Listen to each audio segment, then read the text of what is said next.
Hello,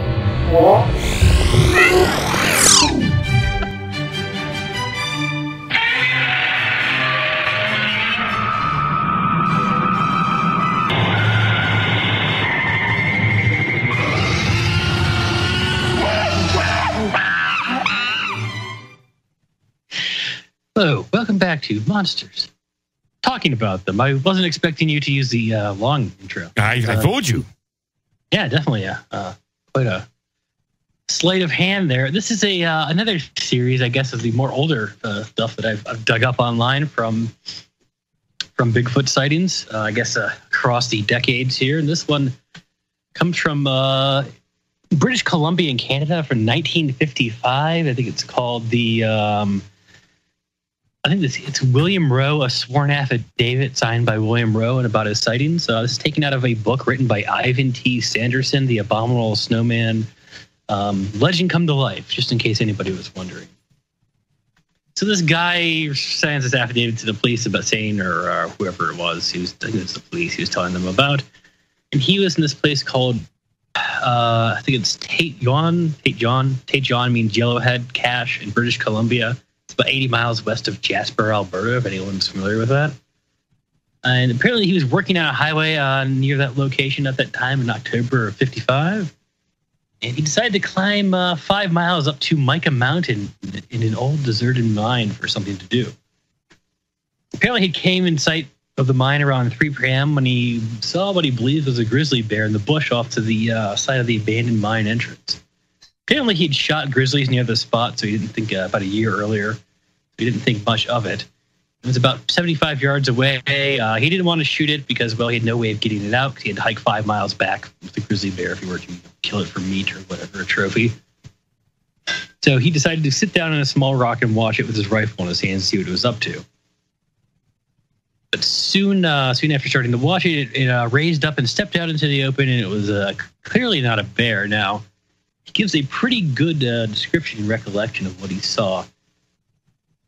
Actually, one of the more lengthy ones I've ever found here in one of these eyewitnesses cases. So apparently this thing started walking across the clearing directly towards him. His first impression that it was a huge man, about 6 feet tall, almost 3 feet wide. So it's almost like a chode, you know. Probably weighing somewhere around 300 pounds. It could have been Alex Jones. Covered from head to foot in dark brown silver-tipped fur. As it came closer, he saw it had breasts, and it was female. So there you go. Hey! Yeah. Holy shit! Someone actually said that? They actually looked at genitalia? Yeah, they didn't just give it a quick glance and say, "Yeah, I saw all this," but I wasn't able to look at the chest or the groin. Woo! All right, damn. He's a man. No, he's a woman. No, yeah, it's a woman. It's a woman. Well, I don't know if it's a woman, but it's a female Bigfoot. Okay, good. Right. Now, he did say that its torso was not curved like a female's. It wasn't like a curvy female Bigfoot. You just noticed it had breasts. Damn. So banging. He was saying that it was a female, but he didn't want to bang it. Yeah. I guess that's his way of, nasty. That's his way of saying he would not do this particular Bigfoot. No! Apparently had a broad frame, was straight from shoulder to hip. It says arms are much thicker than a man's arms and longer, reaching almost to its knees. Its feet were broader proportionally than a man's, about 5 inches wide in front and tapering to much thinner at the heels. Talk slower. This is sexy. No. Apparently, when it walked in place, when it placed its heel on the ground. He was walking in place. It was moonwalking. No, it wasn't moonwalking. So, he was saying like it walked kind of like a normal person. It placed its heel on the ground first. Okay. And as it walked forward like that, you could see kind of a gray-brown skin on the bottom of its feet. So I guess one of his main quotes he had here in the description is that it came to the edge of the bush where he was hiding. So apparently, I guess what I cut out is that when he saw it coming towards him, he went to go hide in the bush. Yeah, he hid like a coward. Sure. He hid like a coward. Yeah. And then when he got about 20 feet from him, it squatted down and started reaching his hands out and pulled out branches from the brush and started stripping it of leaves and eating the leaves with its teeth. Oh, yeah. Okay. I thought it was going to crap. I would have been awesome. Better. Yeah. Stopped 20 feet from me, and it just voided its bowels, and it was the most horrendous thing I ever smelled. Yeah. Well, I had passed out, and I came to 3 days later. Yeah. Apparently, it had an ape-like skull. None of its hair on its head was longer than about an inch. Its face, and it apparently had hair on its face, but it was much shorter. Its ears were human-like, and its eyes were small and black like a bear's. Its neck was very not human-like. It was extremely like short and thick. Very kind of not like human-like. Okay. Kind of like, like a weightlifter's neck. Yes. Football players It's sometimes look at absolutely of the maximum level of criticalness. Very not human. Absolutely critically not human. It's a very thick, short neck. So apparently this thing caught his scent. It looked directly at him through an opening in the bushes. Apparently then it backed up about 3 to 4 feet or 3 to 4 steps, straightened up to its full height, started to walk away back the way it come from to the bushes by the mine entrance. Apparently for a moment it watched over its shoulder as it walked away. Now at that time the thought came to the guy that he should shoot it and kill it because he believed it was a very rare specimen. I mean, if I see a giant wood ape, I would probably think the same thing. So the interesting part is it leveled his rifle. Yeah, exactly. He leveled his rifle at the creature. Started walking away. As it was still walking away, and then apparently it turned its head again to look back at him. So, don't turn around. Sorry, my note here. Sorry.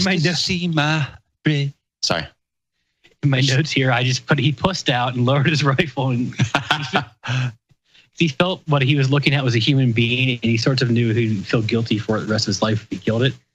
Well, that kind of goes to what we talked about in the Boggy Creek, where if you remember that old-timer redneck that he was recounting the story where this creature looked too human to where you want to shoot it, but it looked animal enough to where you wouldn't want to talk to it. Yes, I remember that. Yeah. Yeah. So this hunter pussed out, didn't want to shoot this thing in the back. Shoot him in the back like a coward. Why wouldn't you just draw down with this guy at high noon? Like, why? I mean, I don't get that. This guy's a real puss. He is a coward. So no, come on. What? I'd probably just shoot it in the back of the head just so it didn't have a chance. I don't want to try and fight Jesus. But so as it, right before it got to the brush it initially come from, it threw back its head again to look. Apparently, it made a peculiar noise that seemed like a half laugh kind of sound and half like a language it was speaking, which you could only describe as some kind of. It was some kind of like a whiny sound. Oh, like a whiny sound. Okay, was it like this? The shampoo. It said before it got to the bushes, it looked behind and said the shampoo.